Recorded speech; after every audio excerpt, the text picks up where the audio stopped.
Hello, and welcome to the Read to Know podcast, where the goal is to actually remember what you read so you can better apply it to your life. Because, of course, if you don't remember and apply what you've read, well, then it wasn't really worth reading to begin with. If you want to follow along, we're currently working our way through Steven Pressfield's book, The War of Art. And I'm joined by my friend Logan Pilcher to help me discuss and break down this book. And if you've been enjoying the podcast, we'd love it if you left a rating and a review on Apple Podcasts. It would help us out a ton. It would help push the show to new listeners. If you want to support the show, you can go to readtoknowpod.com/support to find out more there. And one last thing, if you want to get in on the conversation around these books, feel free to reach out to us at readtoknowpod on all social platforms and readtoknowpod@gmail.com. You can also email us there. So, with that being said, thanks again for listening and enjoy the conversation.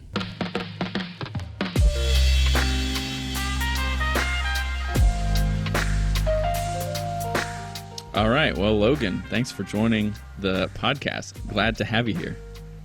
I'm glad to be here. This is great. Yeah. You're joining me for a new book. We're starting The War of Art by Steven Pressfield today, and you'll be on with me for the next couple weeks here as we break this thing down.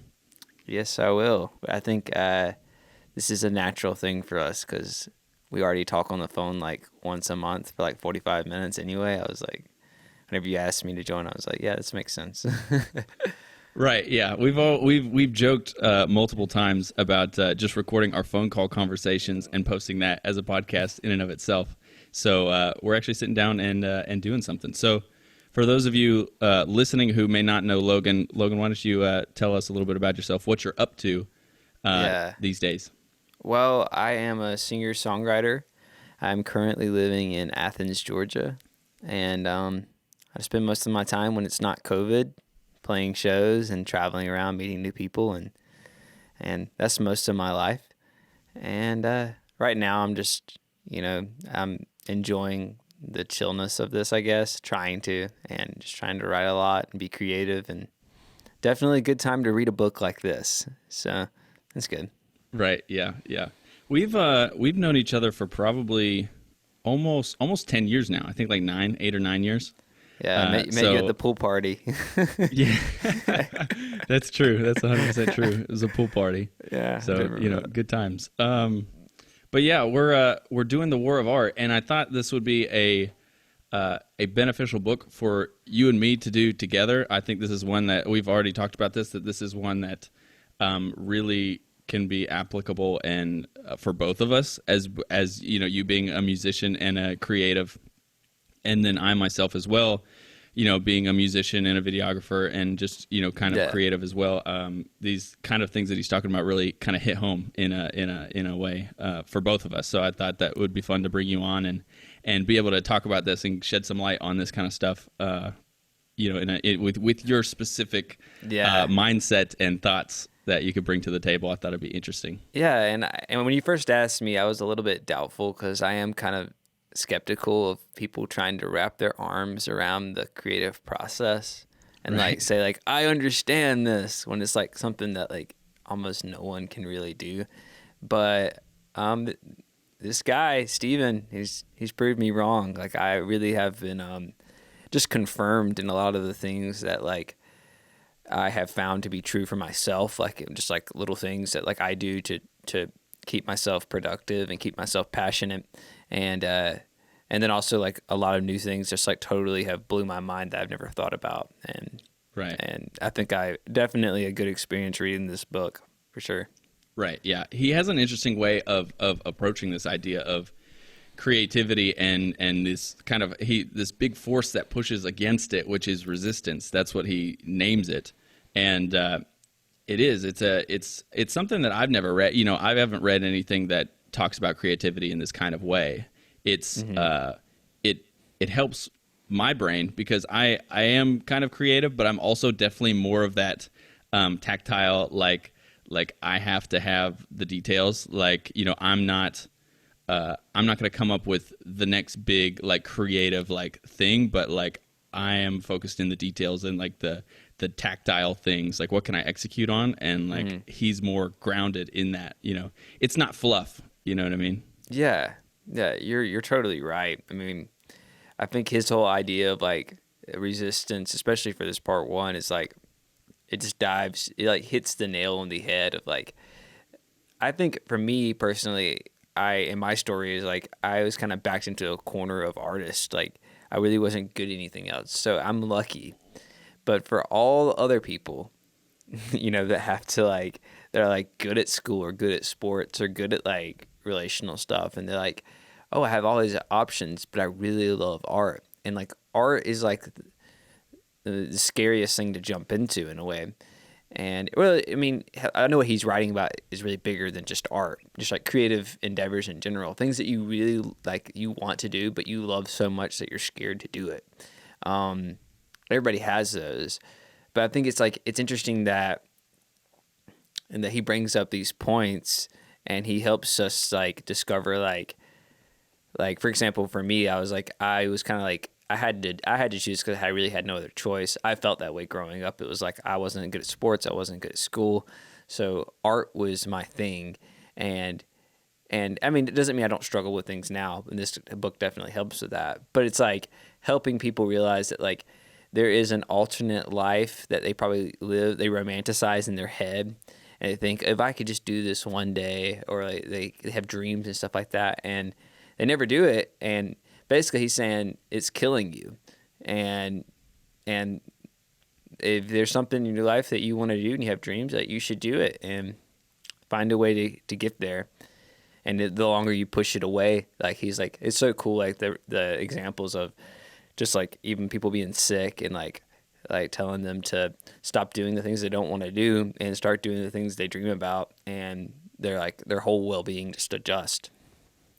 Right. Yeah. That's one thing I was reading. Just the first part that we're going over today. We're going over book 1, and then there's book 2 and book 3. So we're going over book 1, confronting the enemy, talking about fighting resistance. And there were a couple times where I was reading and I was like, oh gosh, like this is bit like this is like the way that he's throwing this out, the way that he's talking about this it's what you intrinsically know, but you've almost never put words to it. Yeah. Right. And like he talks about he starts out this book. I love the way he starts out this book. He talks about his day, what he does in a day. And he just kind of like, he gets up, takes a shower, eat breakfast, and he's like, he'll check the newspaper, and then he'll go into the office. By the time he hits the office, it's 10:30. And he sits down, starts writing, and just goes. And then he stops when he knows he's fatigued enough. He's making typos. He's like, he knows when to clock out. And then at that point, it's like, what do you say, like 2:30, 3 o'clock? And then he's like, that's it. I'm done for the day. And then he's like, I've done what I needed to do. It doesn't matter if what I wrote sucked. It doesn't matter if if I'll throw it out tomorrow. Like, yeah. He just got in there, did it, and it's done. And I'm like, dang. I was like, how many days do I have where that's how I get work done? Like, sometimes, but not very often. Well, I feel like it's like basically he's setting up a routine to defeat resistance.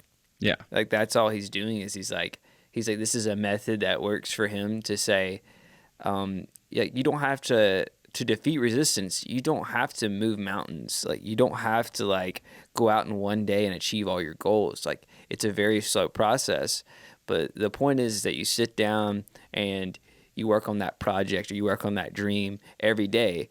And I feel like he's showing an example of like you don't have to beat yourself to death to right. do what you love and to pursue what you love, but you have to commit yourself to it daily or weekly or monthly or whatever your schedule looks like, and create a process that works for you, and just knock out like the pieces of the puzzle along the way. And I feel like that's something that I've kind of like I've grown to know by myself. It's just like if you lean one direction long enough, you're gonna get really, really far. And I feel like what he's saying is just like come up with a plan and defeat resistance every day.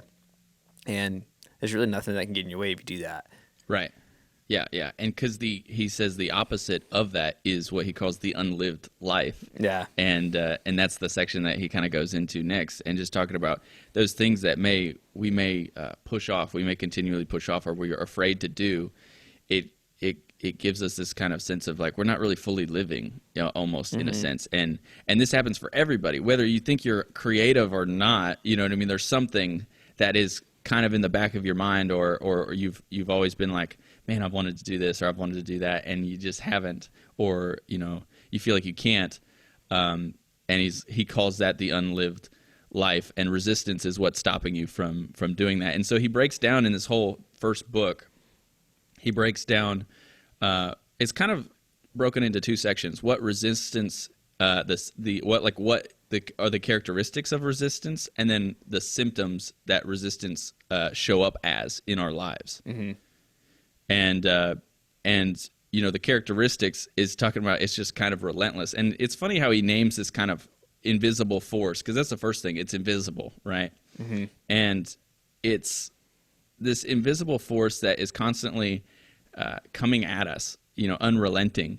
And he names it that so we can have a kind of awareness to it. You know what I mean? Mm-hmm. As we're going through that, and he was talking about the characteristics of resistance, I'm sitting there going, oh yeah, I'm familiar with that. I'm familiar with that. I'm familiar with that. But I never named it anything. It was just things that happened, right? Yeah.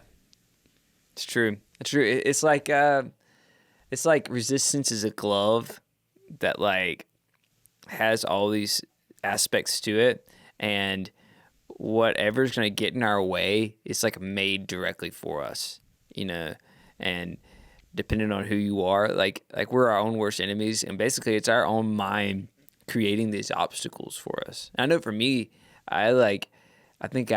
whenever I had definite obstacles in my way of like creating art, like I remember years ago when I was doing videography, and I had a full-time job doing that, and that was my obstacle.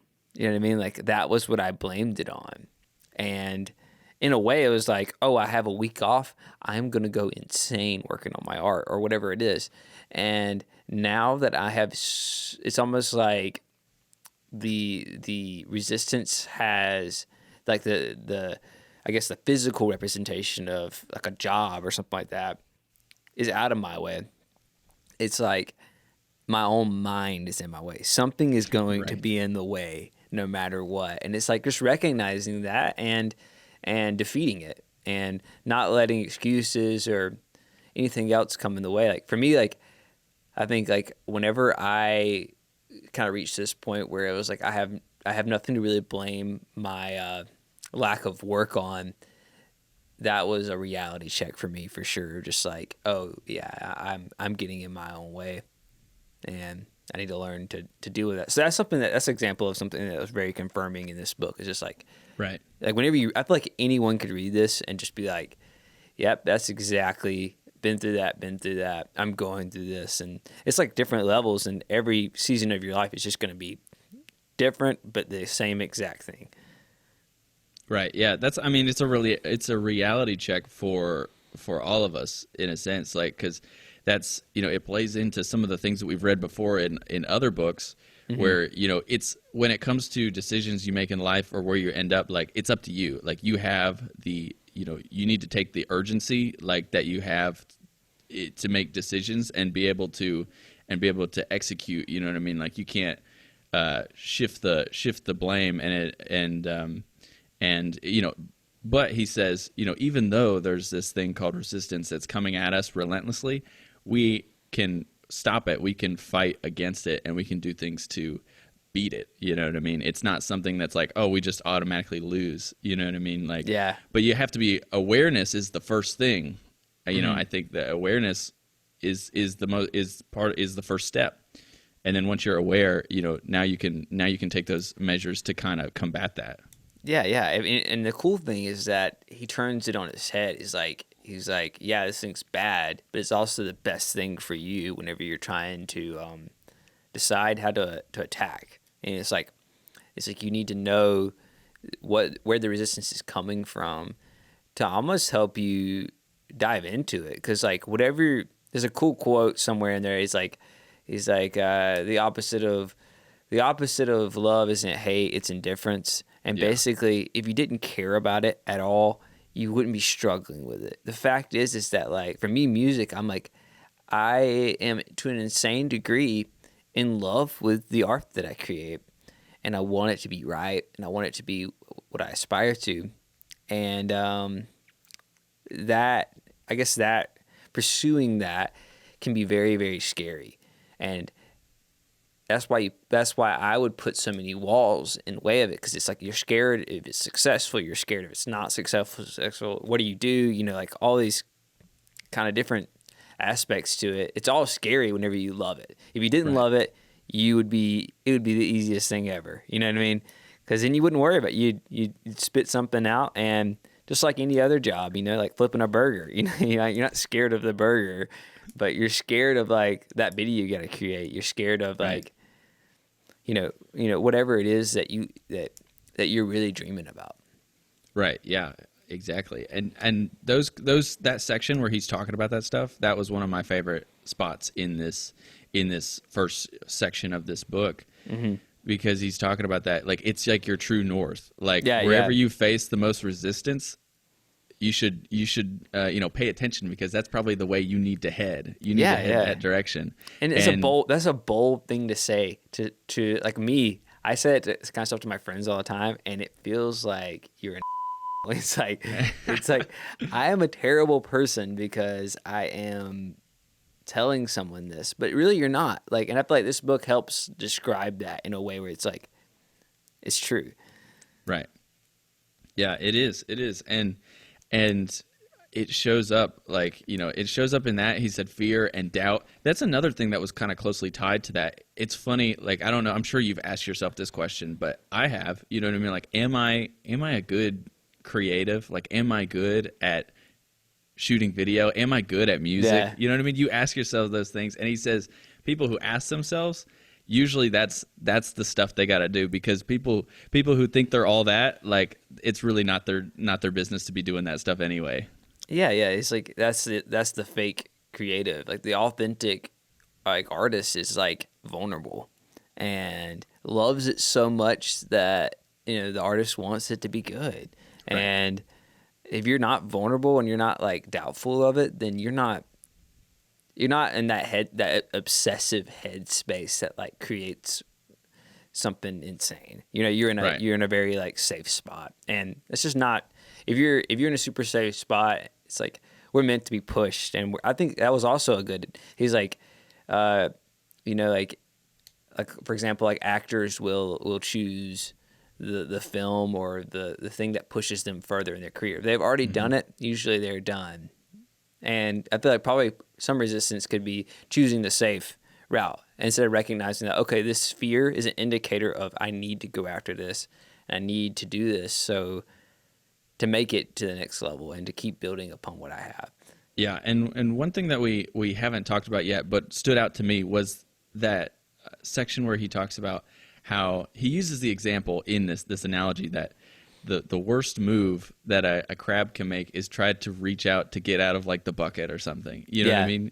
And I've seen this not even just in my own life, but I've seen it in other people's lives too, where someone's working for something, and if they're in a sense fighting that resistance, and if other people around them they're not fighting resistance, or they're not succeeding in fighting resistance, they're gonna try and pull that person back to their level.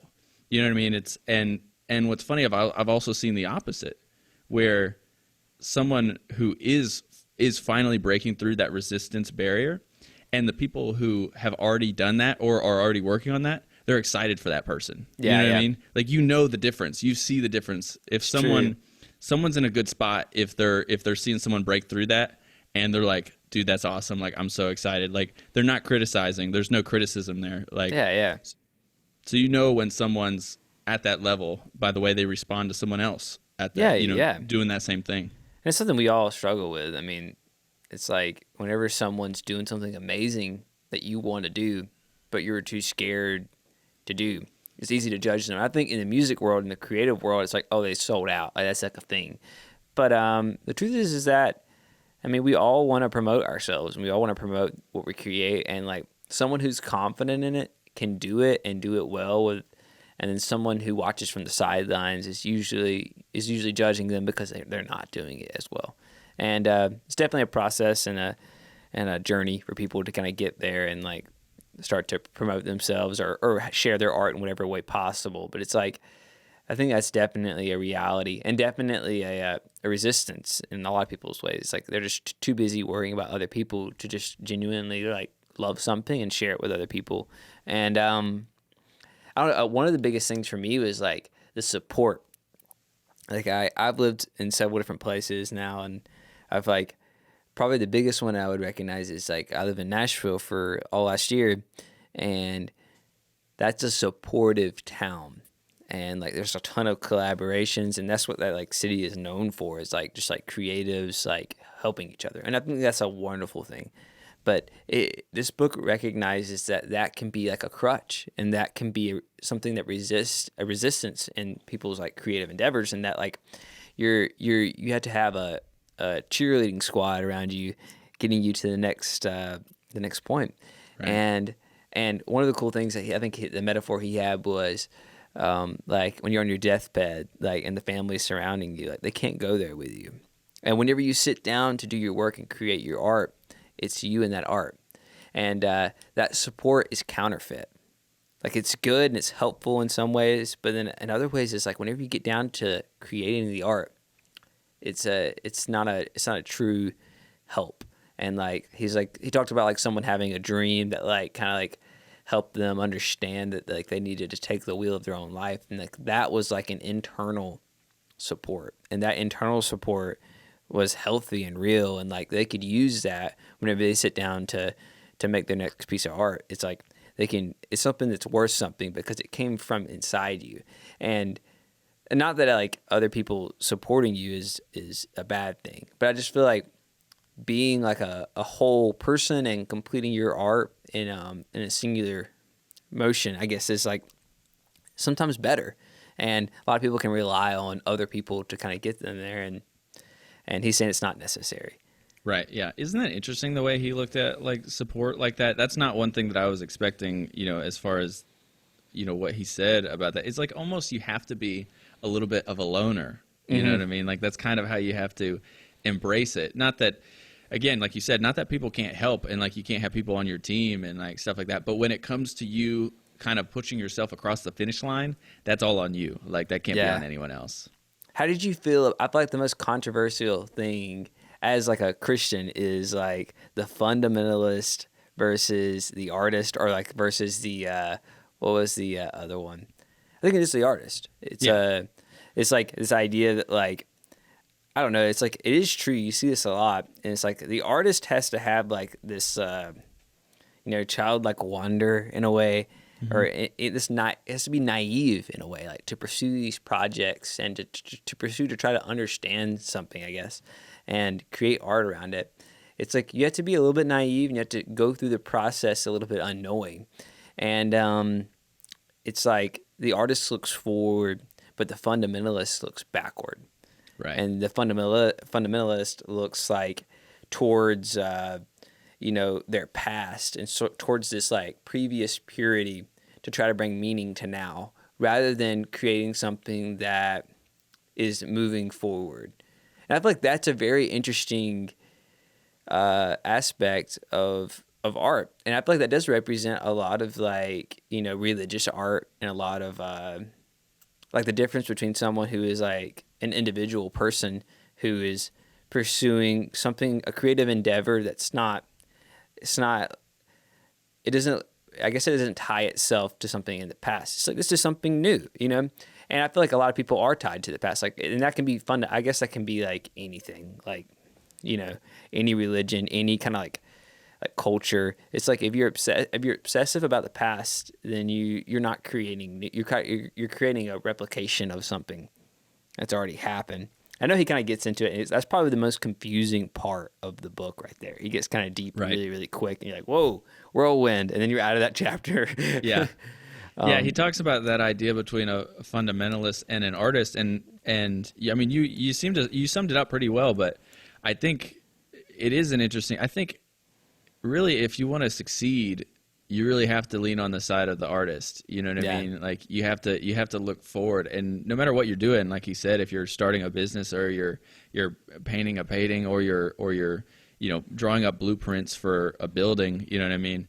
like you have to have that kind of artist mentality. And even like you mentioned it there, talking about from a Christian's perspective, even churches, we've worked in churches, so we're familiar with how that works. I think even from a church perspective as an organization, you have to be an artist to some degree.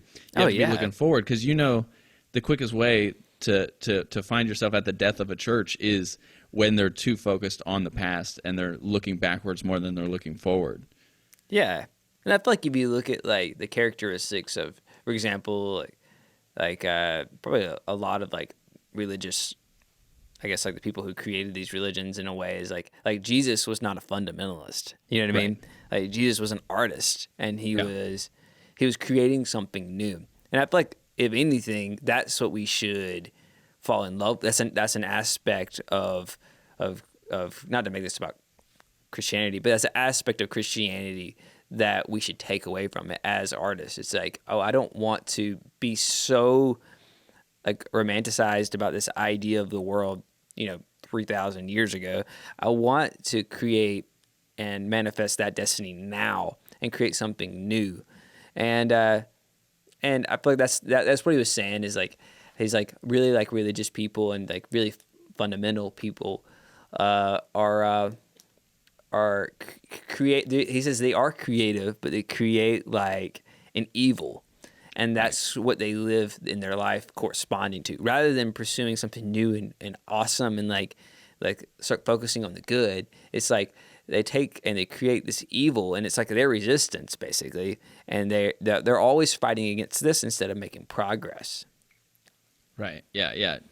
Jesus was like an artist surrounded by nothing but fundamentalists. Yeah. Basically, in that time.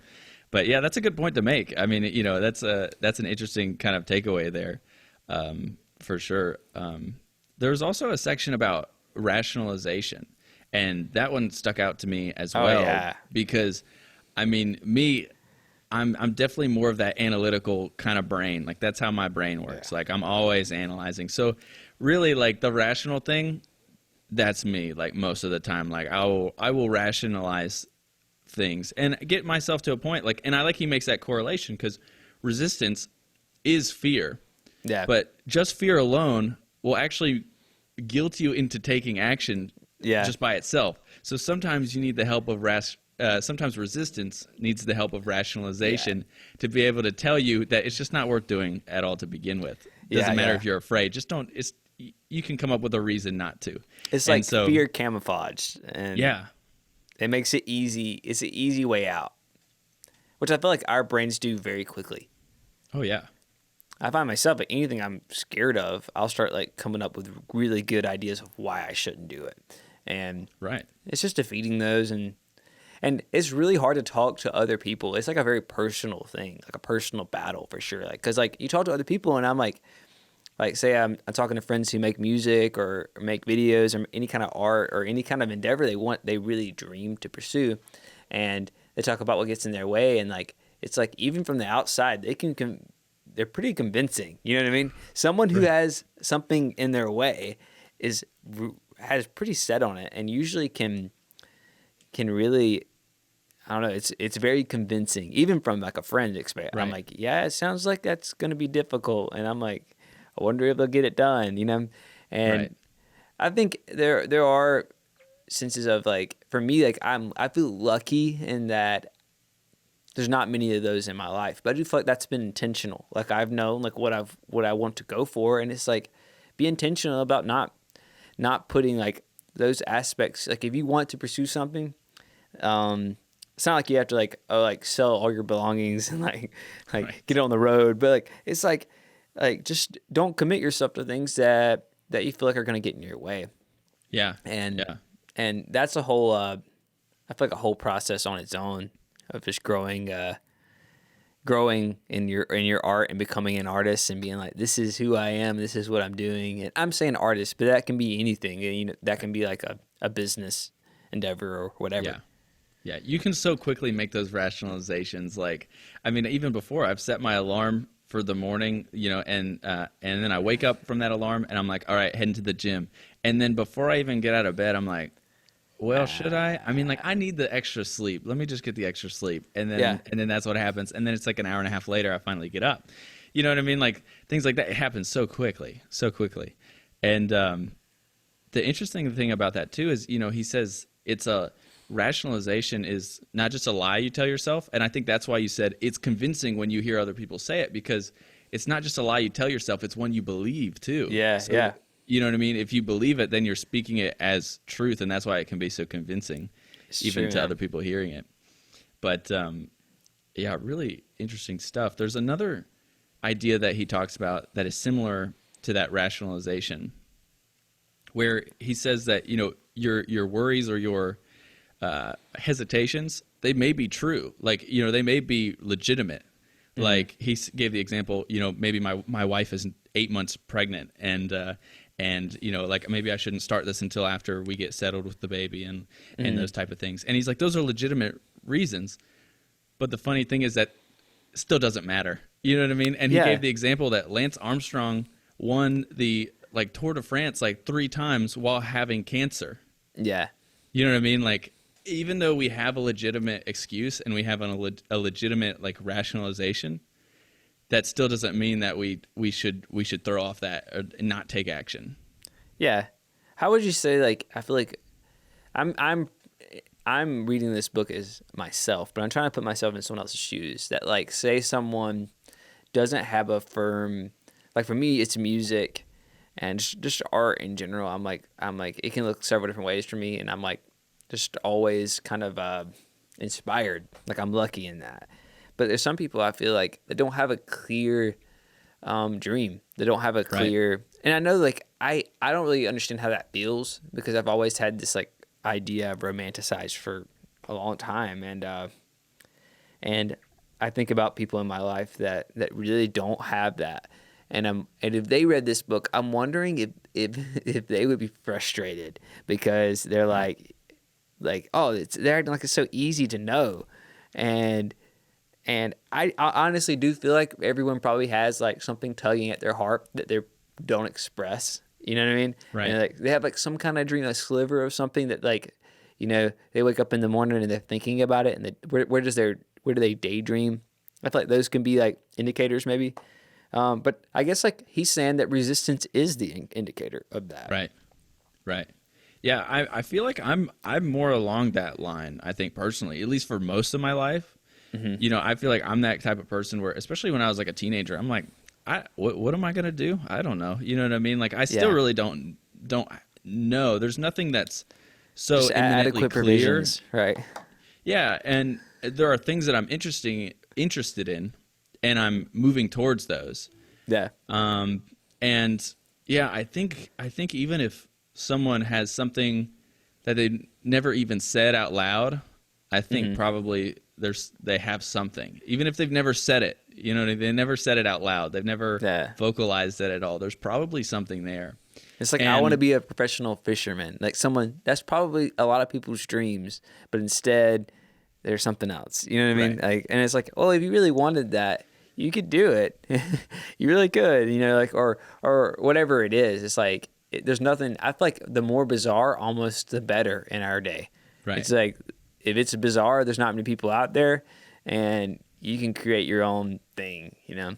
Right. Yeah. And I think there are those things. I'm thinking about this. One of the things that I've had the most resistance towards, probably in the last 3-4 years, has been more music related stuff. Getting into writing and getting into just going deeper with with music. I mean, because obviously I've been playing guitar and other instruments for 8, 9, 10 years now, at least. Actually more than that, because I think I was 12 or something. But but I end up getting almost uninspired. You know what I mean? I'll play and I'm all right, I need to do this, and then by the time I'm done, it's almost kind of uninspiring a little bit. Not that I don't love it, because I still do, but it's the resistance that that is coming. You know what I mean? And I've even gotten better with fighting that kind of resistance towards music in the last so far this year. You know what I mean? In the last 4, 5, 6 months. even before I read this book. You know what I mean? But as I'm reading this, those things are starting to like make more sense as to what's up with that. You know what I mean? Yeah, yeah, and I feel like it's interesting. He talks about resistance in a very singular sense, and especially for this part one. I don't know about part two and part three, but part one is very like talking about like the dream is like a singular thing, and for a lot of people, I think that like the dream isn't as clear. You know what I mean? And it's like resistance can help you navigate that and help you know where your heart truly lies. And so for you, I would say, and I look at your life, I'm like, man, this guy's killing it in so many different aspects. Like maybe, you know, like you have a gift of music and that's a dream of yours, but like as an outsider, I'm like, he's killing it. You know what I mean? But only you are the one who knows what you really want. So it's like for me, like as a musician, like everybody who plays guitar, I feel like kind of wants to do it like for real. You know what I mean? Right. And for me, it's like a little bit of like when I talk to someone like that, I try not to be like prideful in the aspect of like, yeah, you should do it for real. Because some people shouldn't do it for real. You know what I mean? Some people, like, it's a really good hobby, and there's something else. But you have to, what I feel like the biggest thing this book does is it shows you, like, what are you fearful of? And, like, what do you have an ability in? And go after that. And I don't know, just don't play it too safe. Right. Yeah. I mean, that's the idea that he's going after. And yeah, specifically for me, like, you know what I mean? Like I said, I'm not as singular, I think, as you. Like it's been a lot more clear, you know, and everyone's life plays out differently. But yeah, my philosophy is like, there may be a lot of things that I have resistance towards, and I'm not sure what that one thing is. So I'm just going to push forward in a few different things and then figure out what lands and what sticks out of those. Yeah. I think it's interesting when thinking about resistance, in that, like, if you flip it on his head, it's like listening to this podcast can be resistance. Like, reading the book can be resistance. Like, oh, I gotta understand this before I can even take a step. You know, I do think there's some things like preparing yourself, but like he was talking about like health is resistance. Like some people want to be complete. Like you're never gonna find the perfect moment to create what you want to create. Like you gotta play hurt, and you gotta like get up every day and go after it. And I thought that was a really cool thing, because I've definitely felt that as someone who probably struggles more than the average person with like anxiety and depression and all that. It's like you can't let those things get in the way, because it's almost like a cycle. It's like I'm happy when I'm creating the art I want to create, and when I'm happy, I create the art I want to create. Right. You know what I mean? It's like both ways, and it's like this thing you have to kind of like.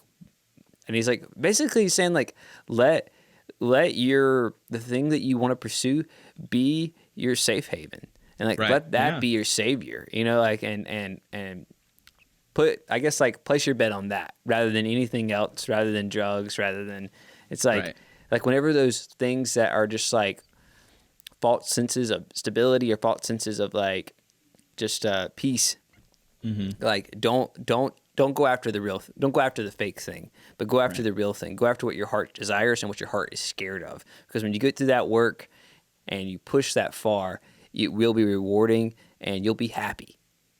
Yeah. He makes that clear that you know, if we're not pushing towards these things, that these things that really kind of make us tick in a sense, that we're going to look to other things that are less valuable and not really fulfilling us in the way that this other thing, if we worked hard at it, could.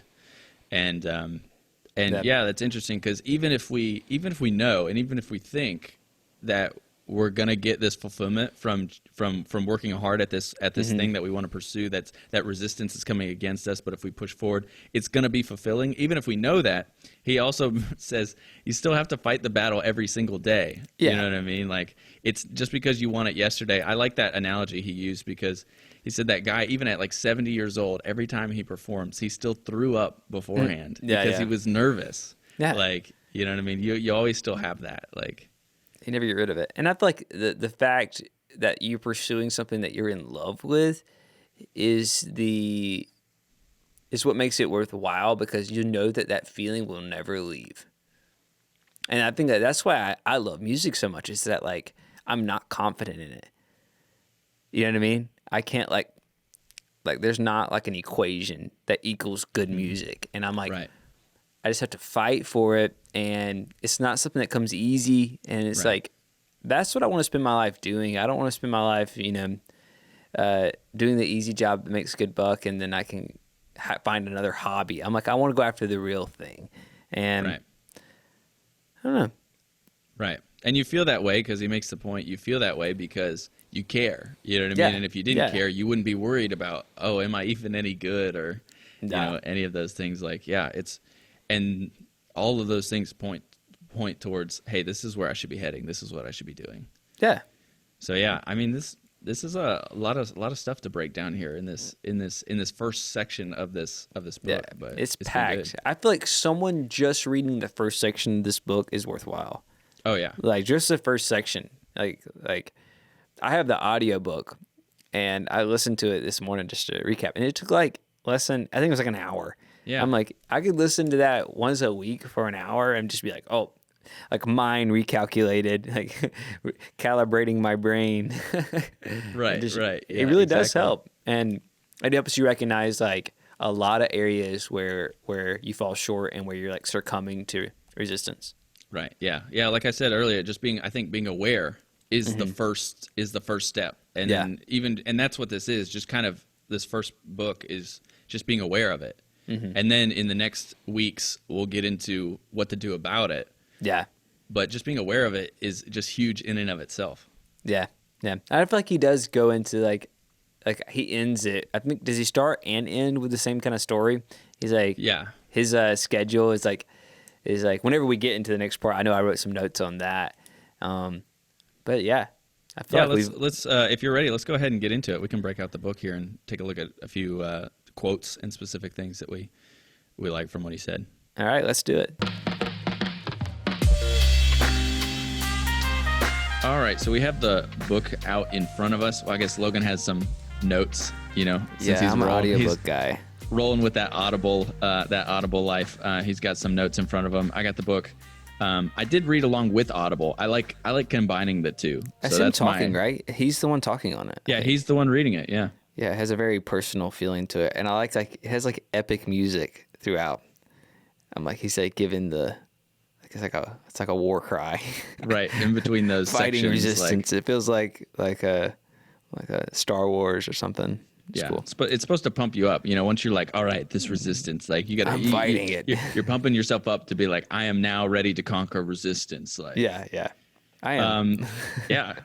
But so looking in the book here, I'm just going to pull out some things that I liked from what he said, some specific quotes and stuff, and just kind of read those out, and we can just bounce back and forth with things that stood out to us as we read, worth kind of like re-mentioning or revisiting. The first thing is in the section called the Unlived Life. He says, if you believe in God, you must declare resistance evil, for it prevents us from achieving the life God intended when he endowed each of us with our own unique genius. And there are a couple things in that quote that I like. First off, he kind of, right from the beginning, he makes a point to show the significance of resistance. Yeah. And he's making a point, and he's like, hey, this is serious. You know what I mean? Like, don't neglect this. Don't play it off. Don't downplay it. Like, this is something that you should be worried about to the point of considering it evil. And then the other idea is, like, again, each of us, like, even if you don't feel like you're creative, each of us, you have like your own unique genius in a sense, as he says here. I mean, like, what do our hearts call us to? I mean, everyone has a calling. Everyone has like everyone should pursue something unique to them. It shouldn't look like, we're not cogs in a machine, Right. You have something worthwhile to kind of contribute to the world. And only you can know and figure that out. And usually there's resistance to that. Oh, there always is. Yeah. I thought that interesting thing with the inner genius was like he talks about, it wasn't right around that area, but towards the middle of part one, he talks about, I think, Bob Dylan and John Lennon both responding to reporters in a way of like laughing off, like they asked them questions about songwriting, they laugh it off because like it is something, it's an inner genius. It's like the creative endeavor in general is like something that we can't really grasp and explain. That's why I was saying like earlier in the podcast, I was like I kind of laugh at books trying to explain the creative process. But this one really nails it on the head, and then like with what they were saying is that they're laughing it off because it's just it's like you can't explain it, and Right. they recognize that, and they understand it's not them, it's not the artist, it's the unknowing in that. It's like you sit down to create, and every now and then something comes out of you, and you didn't plan it, it just happens, and you were there to catch it whenever it did. And I think that's what he's talking about. Yeah. There's like two different people in a sense. There's the as he says, the personal you, and then there's the creative you, which, in like he said in those interviews with Lennon and Dylan, they kind of have this understanding like you're not going to get the answer that you want out of this because the me that is me when I'm sitting there and creating and writing that and coming up with those ideas and those lyrics and those melodies, it's almost not the same person because you almost transport yourself to a different mental state that is only there when you do that work. When you completely combat resistance, in a sense, that's when you're at your best, and that's the moment that's hard to encapsulate into words outside of that. Oh yeah, for sure. But moving on to the first, like I said, the first half of this book, book one, where he's kind of talking about the characteristics of resistance. One of the first characteristics that really stood out to me was the one that says resistance is infallible. And we talked about this a good bit earlier, but he says resistance will unfailingly point to true north. But we can use that as a compass. Using resistance to navigate us, letting it guide us to that calling or action that we must follow before all others. Yeah. The important, a rule of thumb, the more important a call or action is to our soul's evolution, the more resistance we will feel toward pursuing it. Yeah, I underlined that part too. And I mean, I wrote it down and underlined it, but totally, that nails it on the head. It really does. It's like, we pretty well described that before. It's like, what you love is gonna have a huge thing in your way. Right. Yeah. I feel like the most important things that I underlined are probably the ones that I talked about the most throughout this. Yeah. So, I mean, there might be a little repetition, but I think the ideas and the way he specifically words that are interesting enough to kind of point out again.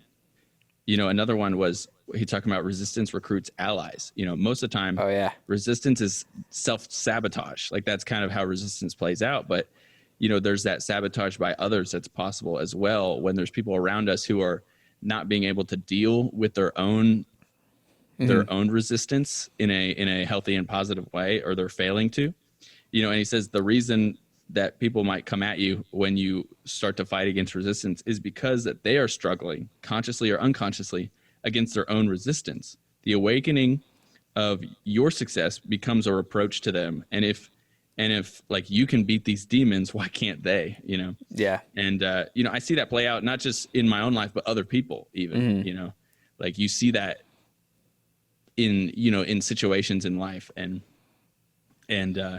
it's interesting. Like even if you're just a third party, you don't even know the person that well, or you're not really involved in the situation. You can see those things play out. Yeah. I like the quote. It says, the best things, I'm probably summarizing this, but the best things you can do for your friends is get over that wall and keep going to serve as an example and an inspiration to others. And like, that is true. It's like, you can't get in there and do it for them. Right. You can do well yourself and explain your own trials and your own things that you've had to leap over. And I feel like that shows people like, oh, that person's killing it. And so, for example, like say I don't have kids or a family, but if I did, how awesome of a representation would that be to my other creative friends or other friends who are trying to pursue things that have kids in a family. It's like use your like there's nothing you can do with words really. It's Right. like you can do so much more with just pursuing what you love, and then people will see that and want to do it for themselves, and ultimately that's what you want for them. So Right. I don't Yeah. know.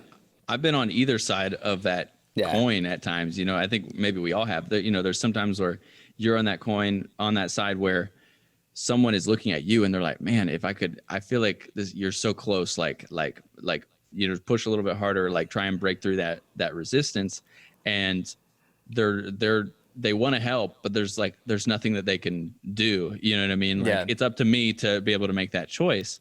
But then on the flip side, I've also dealt with other people that I know that I'm like, man, I'm like, you're so close. Like, you know what I mean? Like you can push through and be able to, begin to create something, and I want to help those people out. Yeah.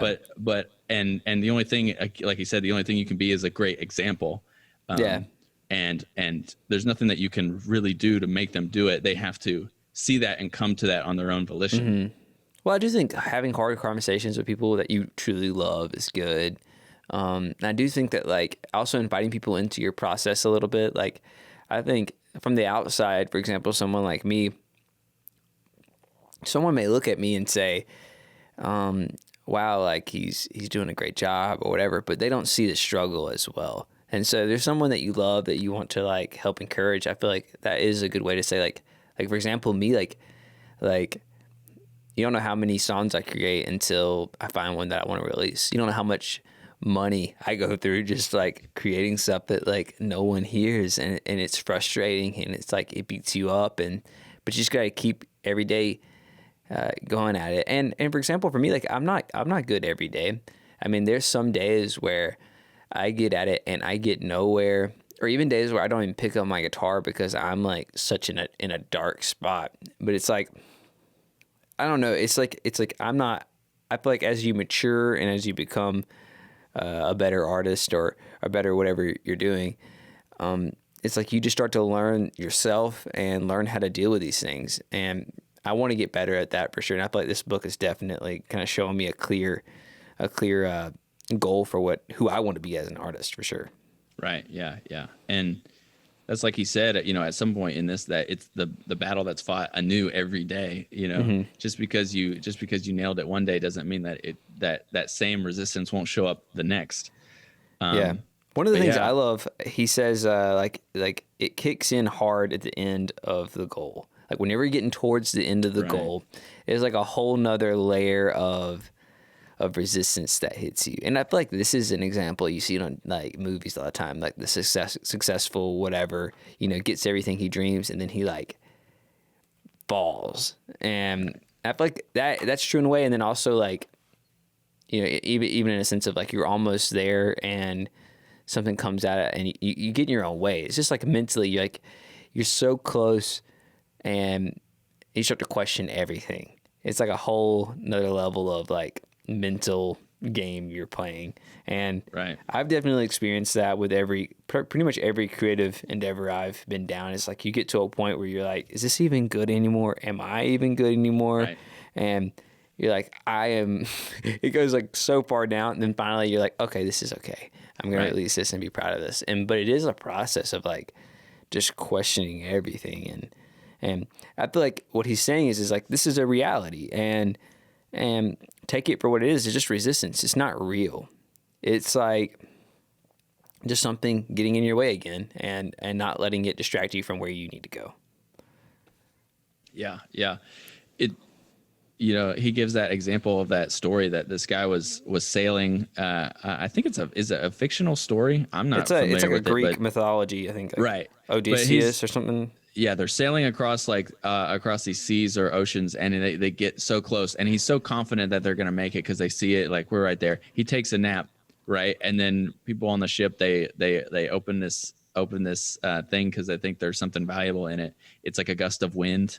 That's how the story goes. But that gust of wind gets unleashed and pushes them back all the way back to their starting point. Yeah. When he was so confident that they would be there, but he let his guard down, and so now he had to start all over, and it was just twice as kind of torturous and twice as long, and to get back to where he was originally planning on getting. Yeah. And yeah, towards the end of projects, I felt that same thing. When you're so close to the end, you start to feel these things that even stronger than before. You're like, is this even good? Should I toss this all out the window and start over? Like, cause like those are the thoughts that you have when you're so close to finishing. Yep. You're so close to getting done with that project or that thing that you put a lot of hours into, and you start to question it. The closer you get to the end, you question it like more and more. How did you feel about, he says like repentance, resistance only opposes in one direction. And he was talking about like here's what I wrote down. This is like Logan quote, towards what your heart truly wants calls us. Like, what does your heart truly call you to? And like, resistance will always push against that in that direction only. Like if you're like doing what you love and then you get that job offer that's like very consistent and it's like, hey, this isn't necessarily what I want to do with my life, but it'll like give me provisions and I'll be okay and I'll be safe. Like that you'll never feel resistance towards that. Like that's always going to be an easy choice. And I feel like that's a good thing to know. Cause like whenever like shiny object syndrome, like anything comes into your life that looks good and it is good, but it's not the core of what you long for and what you've been working towards. Like having the strength to decline that is definitely, I feel like, something that everyone struggles with. Right. Yeah. No, that takes a lot of self-discipline and a lot of intentional like energy, because it's so easy to do that. He gives that example that if you're in Calcutta working with Mother Teresa Foundation and you're thinking of bolting to launch a career in telemarketing, you could relax because resistance will give you a free pass. You know? And he says resistance only moves it only obstructs movement from a lower sphere to a higher sphere, and not the opposite way around. That's why it's so easy. There's no resistance to wanting to, start, throw up Netflix and start watching. There's like no resistance to go and grabbing a controller and playing some like Xbox. You know what I mean? There's no resistance with those things for a reason, because it's something that's going from a higher sphere of the real projects, the real work that is meaningful, to a lower sphere of, something that's entertaining and can be relaxing and can be used for restful purposes. But most of the time, I would say probably end up on the distraction end of the spectrum. Yeah. And I feel like most of the things are distractions. Like most of resistance is, all the resistance is distraction. So it's just like, all it is pushing you off your path.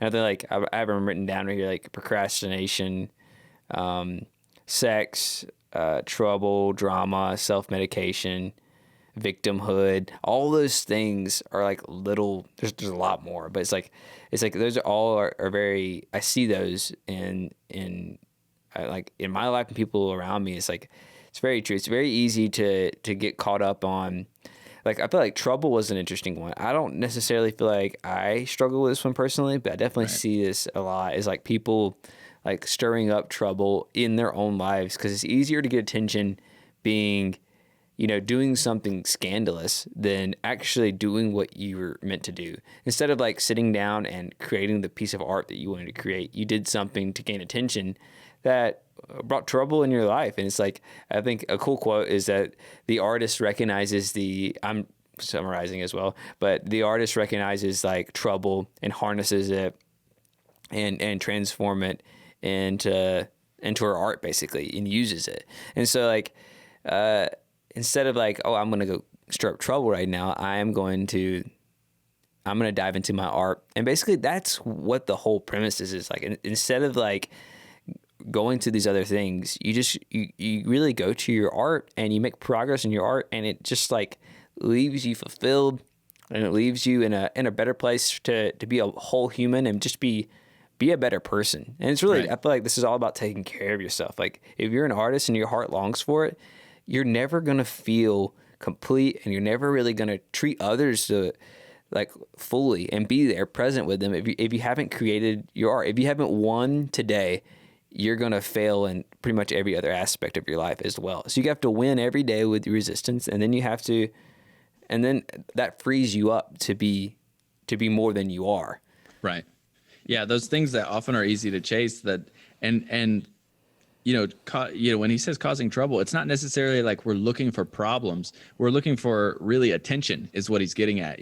Anything that drives attention to yourself, through pain-free or artificial means is a manifestation of resistance.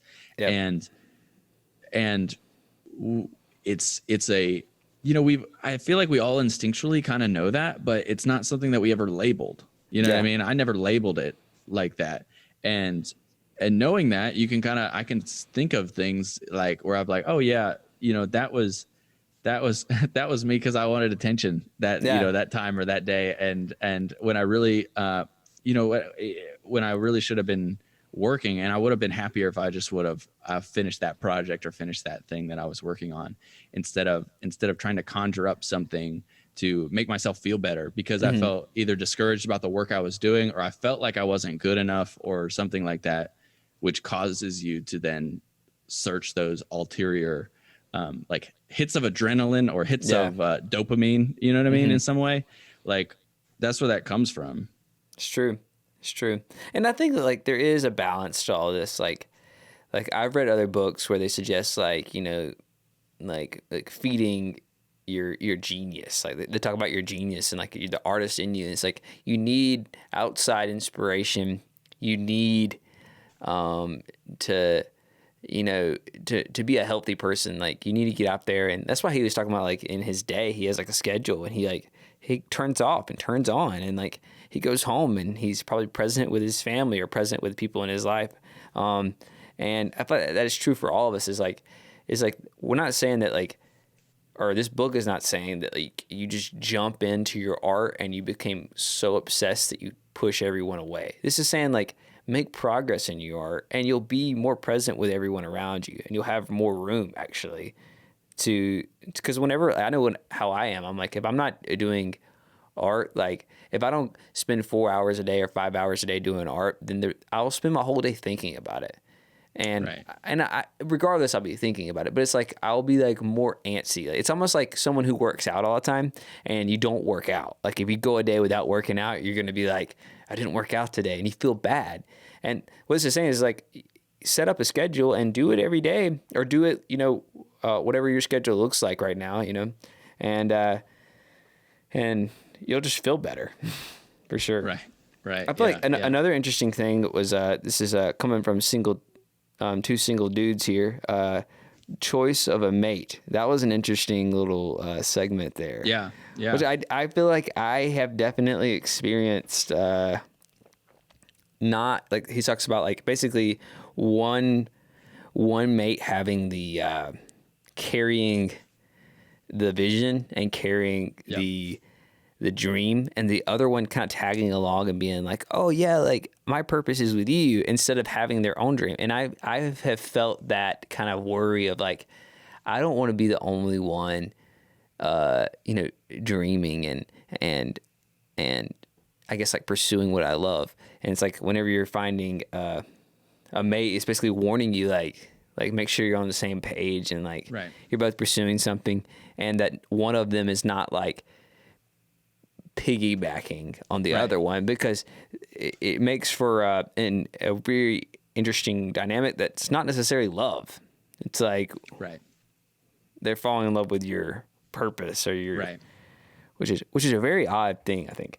Right. It's this interesting dynamic because obviously I think when you get to that point, like you're involved in that person's life in such a way that stuff does kind of in part become part of you. But also at the same time, you should have your own thing that is not dependent on that other person. Yeah. You know what I mean? Like, and even though they may get involved and they may help out, because that's just how that relationship works. Like, it shouldn't be because they're holding that one thing up. Like, it's something that you're running and they're just along for the ride. But you also have that other thing for you. You know what I mean? It's not just a one-way street. You know what I mean? And yeah, that's interesting. I think it's definitely true as well. The people who are most interesting, the people who may seem the most attractive, are those people who you see that they are going after that Yep. thing. They're not waiting on someone to tag along for their ride. They're going after it themselves. It's true. It's true. And I feel like it gets back to, like you said, the best thing you can do for your friends and the people around you is pursue what you love and really go after it. And I feel like that even helps on like a romantic level. It's like if you do that, you'll recognize other people that are doing it as well. And hopefully you end up with one of them. And then Right. you both kill it for the rest of your lives. Yeah. But another interesting thing he dives into, I want to see your opinion about this, is like the consumer culture of feeding on this unhappiness. Like basically marketing and business recognizes our unhappiness and recognizes this hole inside of us and targets that. And it's basically for us, it's resistance in that we go to these things, whether that's medication or just like anything really, to try to like pursue these things that we need to cure us, but that's not the cure at all. Right. Yeah, he talks about that, that we can look to all those other things, whether it's medication, actually, being medicated on something, or it's something like, drugs or alcohol or some kind of mindless kind of hobby thing to distract ourselves with, or things to buy or spend money on. And the interesting thing about that is, it's so easy for us as Americans to do because we've been wired that way from day one. You know what I mean? We have the freedom to be able to just spend our money on worthless things, and that's easier oftentimes than doing the hard work that's required to create something meaningful. Yeah. It's easier just to buy something. It's easier just to flip on the TV. It's easier just to, throw down some beers, or what I mean, like then get work done. And it's always a temptation, you know what I mean? That's why he calls resistance it's a constant temptation to give into resistance. I feel like recognizing those things and just getting them outside of your life, like those things that get in your way. Like I don't have a TV in my room. I don't have like a gaming console. Like for me, like I have a bunch of guitars and my recording gear, and it's like, no, I guess I'll do this because I'm bored. And I feel like setting yourself up to win is huge. Right. And I think, I haven't read the rest of this book, so I haven't read book 2 and book 3. He may get into this down the line about setting, like you said, setting yourself up for success. But I think that's huge because how you shape that. Yeah, like you said, you don't have a Xbox in your room. You know what I mean? You don't have a TV, so that's not an option that you can just hit the TV and boom, like that's it. You know what I mean? Setting yourself up for success in that way is so huge. It helps beat resistance before you even have to try. It's true. Yeah. Do you have anything underlined for the fundamentalism versus freedom section? Resistance versus fundamentalism.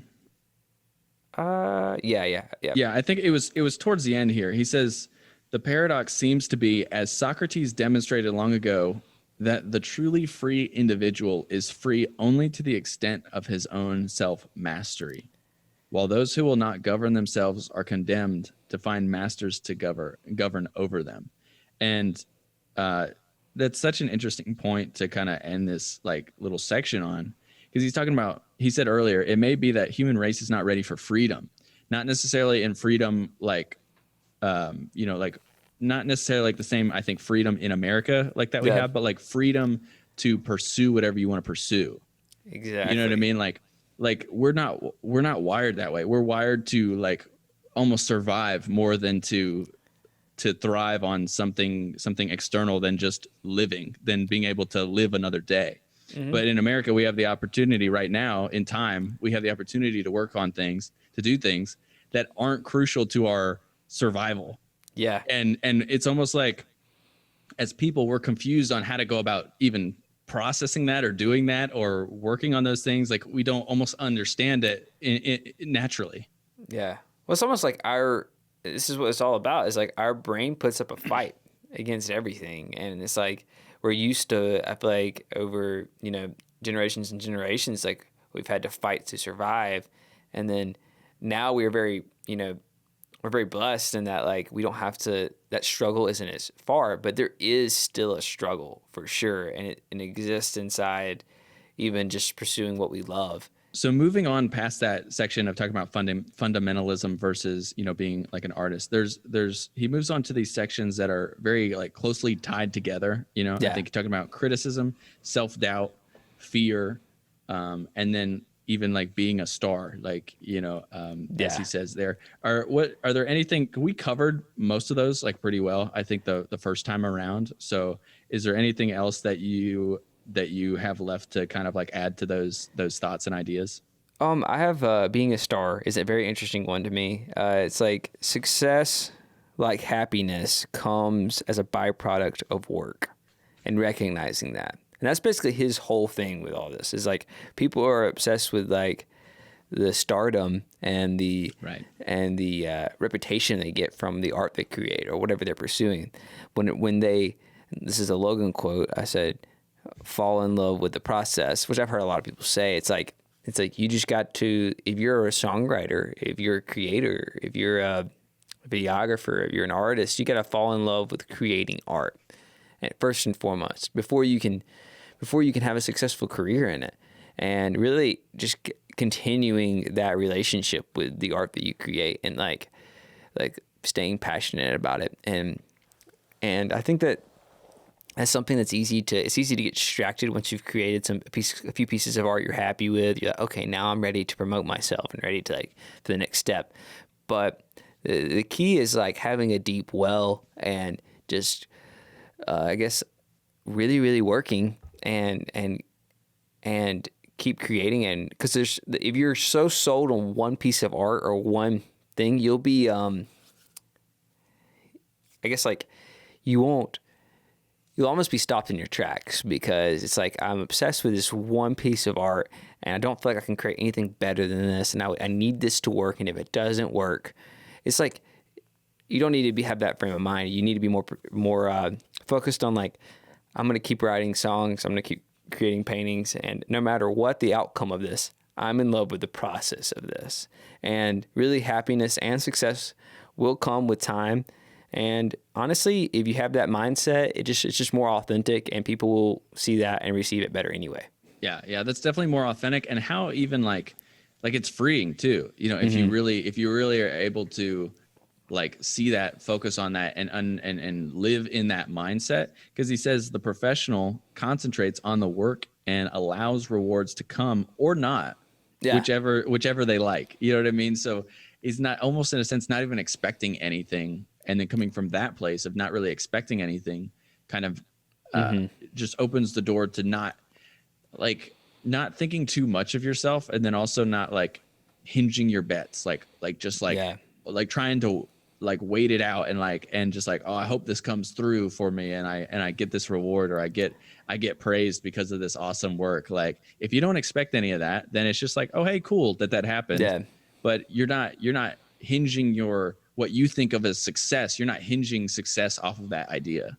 Well, one thing I have found that helps is like switching your perspective. So whenever I'm creating, I'm like obsessed about the creating aspect. But whenever the project is done, I kind of switch brains a little bit and change to like be my best friend. Like, what would my best friend tell me to do?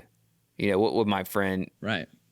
What would my best friend tell me? Or like my manager or whoever, someone else that cares about me, but it's also not so invested into this. So then you can kind of make decisions that are wise and smart, but aren't so emotionally taxing.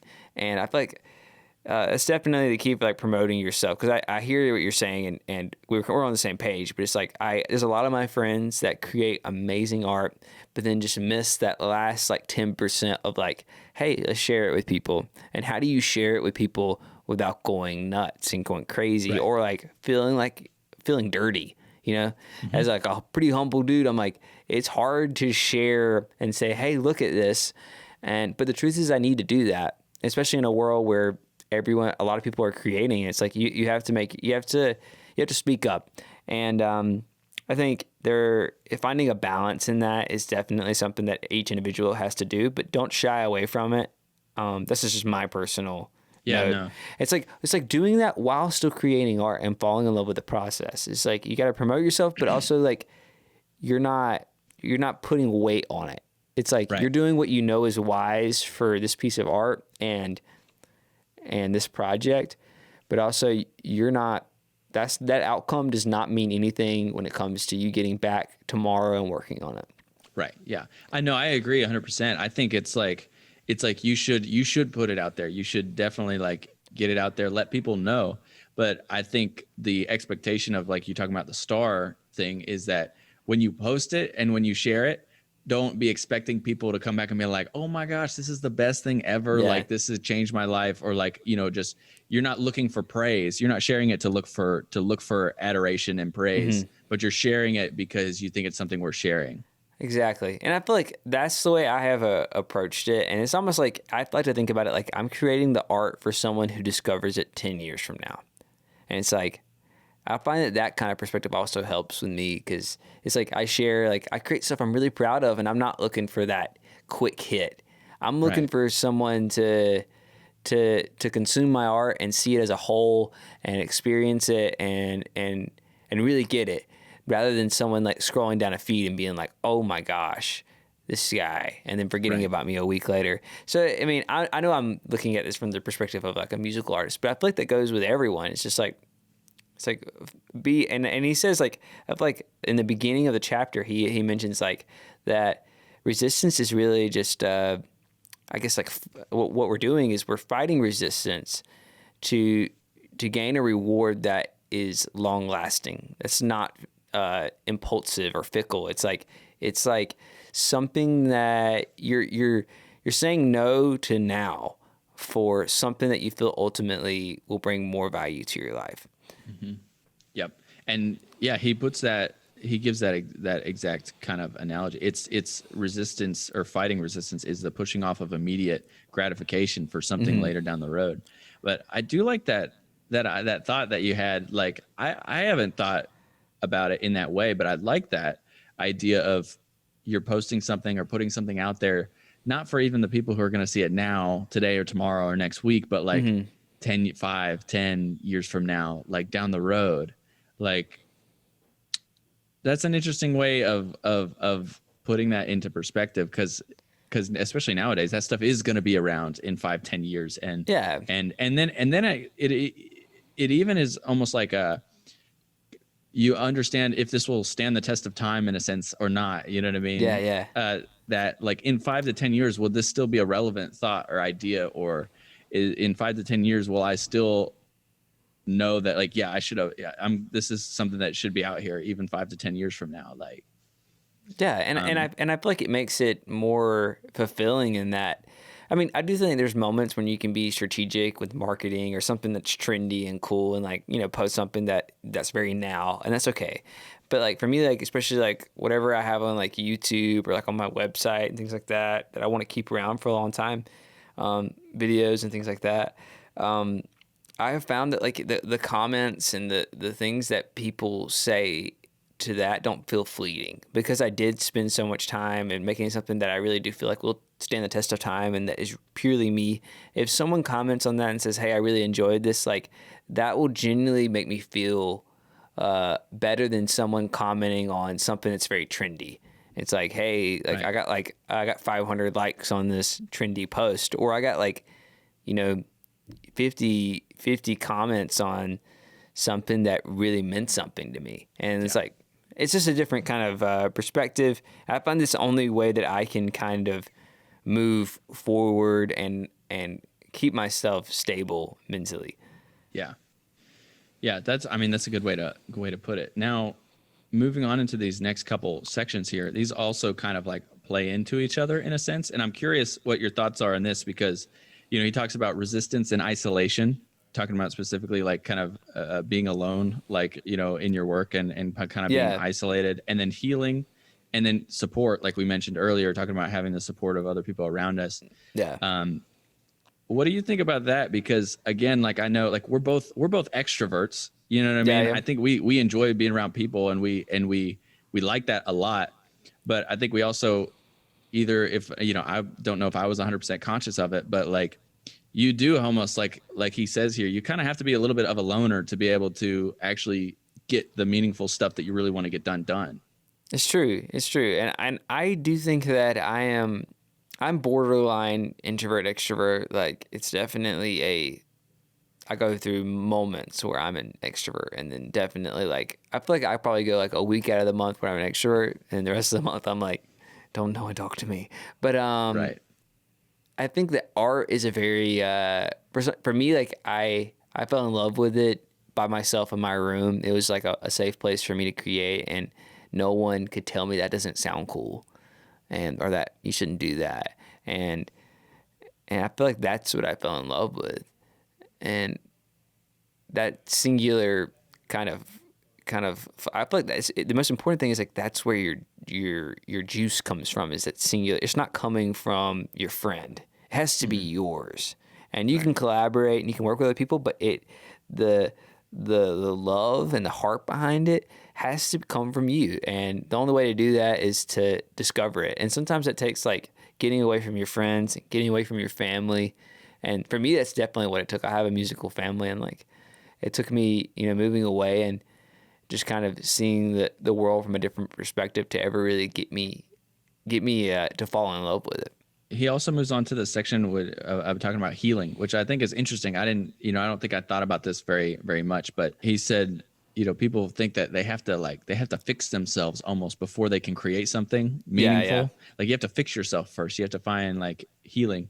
And he said, not that personal issues aren't a problem or something that should be dealt with, but it's actually, in fact, the more troubles we got, the better and richer the creative part of ourselves, the thing that we can bring out some creative stuff that comes. And you find that even though you don't think about it, that's true, because you see people like sometimes the best songs are the saddest ones, what I mean? Like where someone was like, wow, that really affected them, you know what I mean? And you see it. And but it's like Michael Jordan playing with a fever, Right. Yeah. It's like that's the equivalent of that. It's like, wow, it's inspiring because you can say, hey, like you did this under the weather, like you played hurt, and this is what came out of it. And a lot of times it's like it's vulnerable and it's like relatable. And that's what people love about it.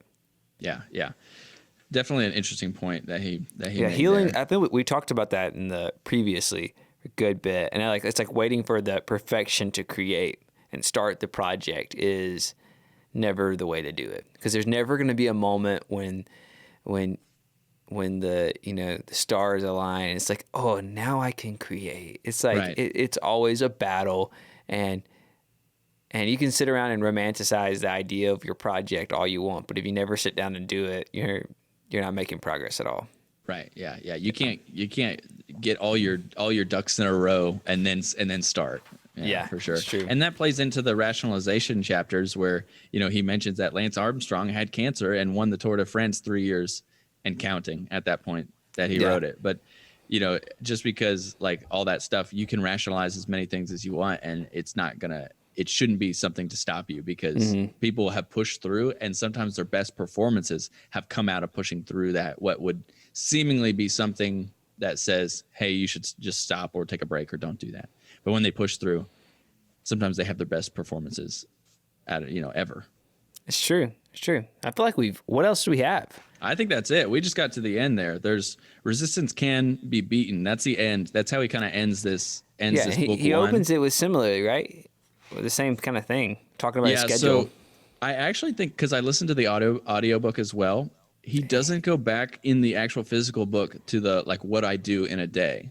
Really? He started with it in the physical book, but he didn't end book 2 with that. But on the audiobook, he ends this first section going back to what he does in a day.